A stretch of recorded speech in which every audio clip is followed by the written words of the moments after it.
বিশ্বজুড়ে ট্রাম্পের জারি করা বেশিরভাগ শুল্ক নীতি অবৈধ ঘোষণা মার্কিন আদালতের। মার্কিন প্রেসিডেন্ট ডোনাল্ড ট্রাম্পের জারি করা বৈশ্বিক শুল্কের বেশিরভাগ অবৈধ বলে রায় দিয়েছে যুক্তরাষ্ট্রের একটি আপিল আদালত। এই রায় ট্রাম্পের বৈদেশিক নীতিকে মারাত্মকভাবে প্রভাবিত করতে পারে বলে ধারণা করা হচ্ছে। এই রায় বিশ্বের বিভিন্ন দেশের উপর ট্রাম্পের আরোপিত শুল্কের উপর প্রভাব ফেলবে। সেই সাথে চীন, মেক্সিকো এবং কানাডার উপর আরোপিত অন্যান্য শুল্কেও প্রভাব ফেলতে পারে।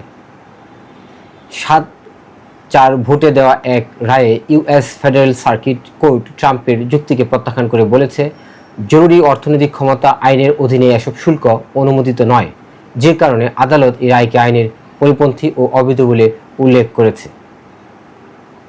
দর্শক,